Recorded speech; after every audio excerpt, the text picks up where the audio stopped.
At some point, running just became automatic for me. I can't tell you how long it took for me to get there or when exactly that happened, but deciding to get up and go on a run every morning is no longer hard.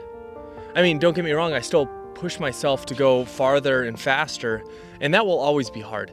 But what used to require extreme mental discipline to get up and get out every morning, it's just automatic. I guess in other words, running has become a good habit. But I recently heard about this concept of disciplining your discipline. And I'm not sure where I heard it or who came up with that idea, but the more I've thought about it, the more it's kind of boiled down to two concepts for me. The first one is refining your discipline. When you discipline your discipline, you're refining your discipline. And then the second concept under disciplining your discipline is addressing the shadow traits of discipline. So let's talk about that first concept, refining your discipline. High quality discipline is more than just being regimented or consistent. One of the core features of discipline is sacrifice, and sacrifice is psychologically powerful. I made a whole video about sacrifice and the psychology behind it. I'll link it somewhere on the screen, and then I'll put it in the description below if you're interested. But the key point behind that video is that we need to be aware of what we're sacrificing, because sacrifice done well is when we sacrifice something low on our priorities for something higher.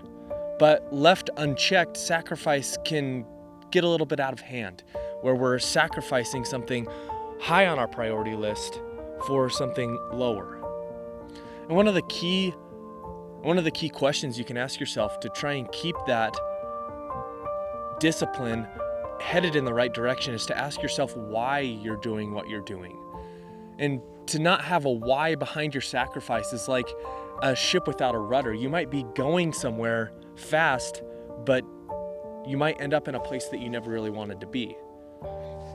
It's like waking up early.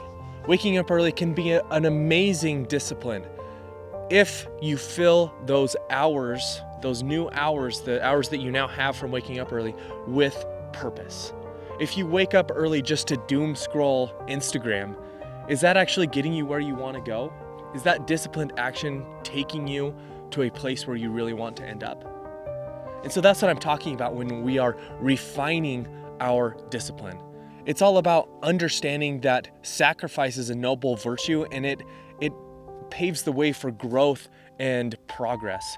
But we need to be aware of what we're sacrificing so that we can sacrifice with purpose, with intention.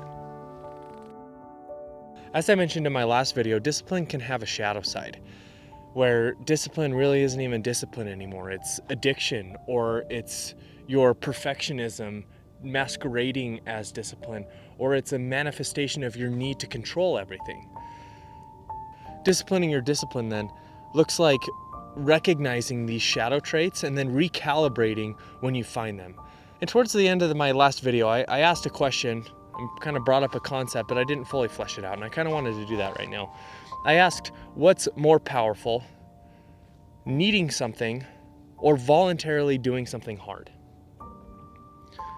What I meant by that is that when our discipline goes unchecked and it becomes addiction, or if it's just our perfectionism, or if it's our need to control everything, then we lose out on the mental toughness and the mental benefits, the cognitive benefits that come from discipline. Don't get me wrong, my good habit of running that no longer needs the mental discipline is still serving me mentally, physically, emotionally, spiritually, all of the things. It's still a great habit to have.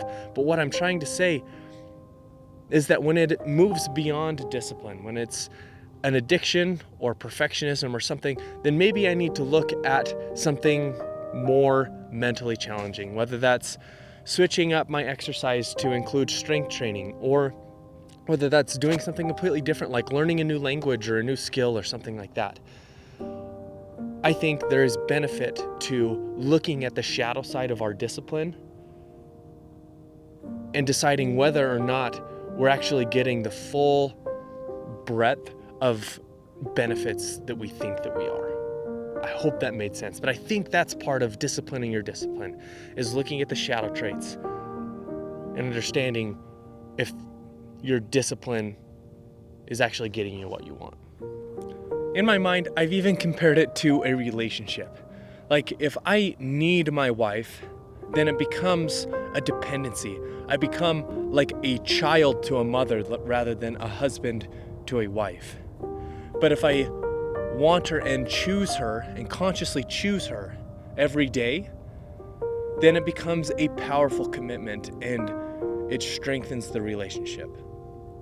And I'm definitely not a marriage expert. And I don't even know if that metaphor fully connects over to discipline, but I feel like there's a connection there. And so I guess what we need in order to discipline our discipline is awareness. Awareness of the sacrifices that we're making and the why behind that, and awareness of any shadow traits that may creep up in our discipline and in our desire to be disciplined.